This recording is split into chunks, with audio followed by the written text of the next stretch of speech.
ഈ 30 വർഷത്തിന് ശേഷം ഇന്ത്യക്ക് കാൻ ഫിലിം ഫെസ്റ്റിവലിൽ അവാർഡ് കിട്ടിയെന്ന് കുറേ ന്യൂസ് വന്നിട്ടുണ്ട്. പക്ഷെ എനിക്കറിയാം, നിങ്ങൾ ഈ വീഡിയോ കാണുന്ന ഭൂരിഭാഗം പേർക്ക് എന്തായാലും കാൻ ഫെസ്റ്റിവൽ എന്താണ്, എങ്ങനെ തുടങ്ങിയെന്ന് അറിയില്ല എന്നുള്ളത്. ഇവനും അറിയില്ല, പക്ഷെ അതിനെപ്പറ്റി ഞാനിപ്പോ പഠിച്ചു. ഞാൻ ഇപ്പൊ പറഞ്ഞു വന്നത്, ഈ കാൻ ഫെസ്റ്റിവലിന് തുടക്കം ഉണ്ടാവാൻ ഈ ലോകം കാണുന്ന ഏറ്റവും കൂടുതൽ കവറേജ് കിട്ടാൻ സാധ്യതയുള്ള ഈ ഫിലിം ഫെസ്റ്റിവലിന് തുടക്കത്തിന് കാരണക്കാരൻ നമ്മുടെ ഈ ജർമ്മൻ സ്വേച്ഛാധിപതിയായ ഹിറ്റ്ലർ ആണെന്ന് പറഞ്ഞ് വിശ്വസിക്കാൻ കുറച്ച് ബുദ്ധിമുട്ടുണ്ടാവും.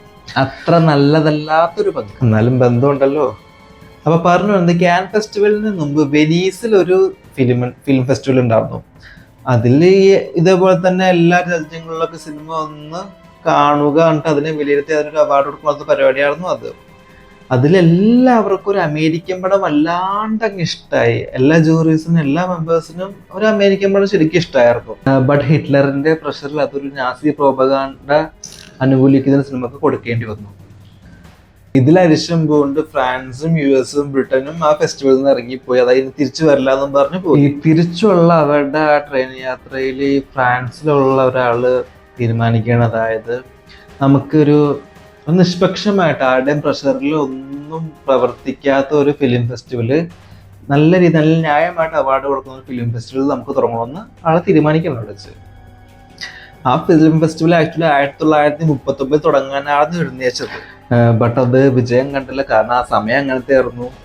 1939 Hitler, Mussolini, second world war, Hiroshima, പോളണ്ടിലേക്കുള്ള അധിനിവേശം, ഇതൊക്കെ കേൾക്കുമ്പോൾ തന്നെ നമുക്ക് ഊഹിക്കാം എന്തുകൊണ്ടാണ് ആ ഫിലിം ഫെസ്റ്റിവൽ അവിടെ നടക്കാത്തതെന്ന്. കാരണം ഈ യുദ്ധങ്ങളൊക്കെ അവിടെ നടന്നില്ല.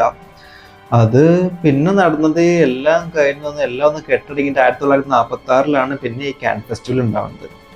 അതും അത് കഴിഞ്ഞിട്ടുള്ള കുറച്ച് കൊല്ലങ്ങൾ ഫണ്ടിന്റെ പ്രോബ്ലം കാരണം നടക്കാണ്ടിരുന്നിട്ടുണ്ടെങ്കിൽ പോലും അതിനവിടെ തുടക്കം കുറിച്ചു. ഈ 1930 തുടങ്ങാനിരുന്ന ഈ കാൻ ഫെസ്റ്റിവലിന് അവിടെ തുടക്കം കുറിച്ചു. ഈ ആക്ച്വലി കാൻ എന്നുള്ളത് നമ്മുടെ ഫ്രാൻസിലെ സ്ഥലത്തിന്റെ പേരാണ്. അങ്ങനെയാണ് ഇതിന് ഈ കാൻ ഫെസ്റ്റിവലിന് പേര് വന്നത്. പിന്നെ നീ ഓൾവി ഇമാജിനസ്ലൈറ്റിനെ കുറിച്ച് പറയാൻ മറക്കണ്ടാട്ടാ. അത് പിന്നെ പ്രശംസിക്കേണ്ട ഒരു സിനിമ തന്നെയാണ്. അതായത് പ്രശംസിപ്പിക്കേണ്ട ഒരു കാര്യം തന്നെയാണ്. കാരണം 30 കൊല്ലങ്ങൾക്ക് ശേഷം ഇന്ത്യൻ സിനിമ, അതായത് നമ്മുടെ മലയാളി നടിയായ കനി കുസൃതി ദിവ്യപ്രഭയൊക്കെ അഭിനയിച്ച ഒരു ഇന്ത്യൻ സിനിമ, അതിന് ഇത്രയും പ്രശസ്തമായ ഒരു ഫംഗ്ഷൻ അവാർഡ് കിട്ടാന്ന് പറഞ്ഞാൽ അതൊരു വലിയ കാര്യം തന്നെയാണ്. അത് 30 കൊല്ലം എന്നൊക്കെ പറയുമ്പോൾ എന്താല്ലേ.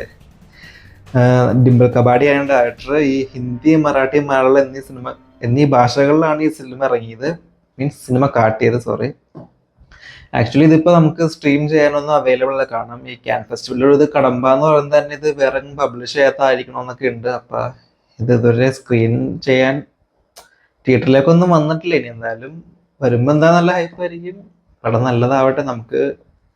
നമുക്കിത് ഏതെങ്കിലും സ്ട്രീമിംഗ് പ്ലാറ്റ്ഫോമിൽ അതല്ലെങ്കിൽ തിയേറ്ററിൽ പോയി തന്നെ കാണാൻ അവസരം കിട്ടട്ടെ എന്ന് വിചാരിക്കുന്നു.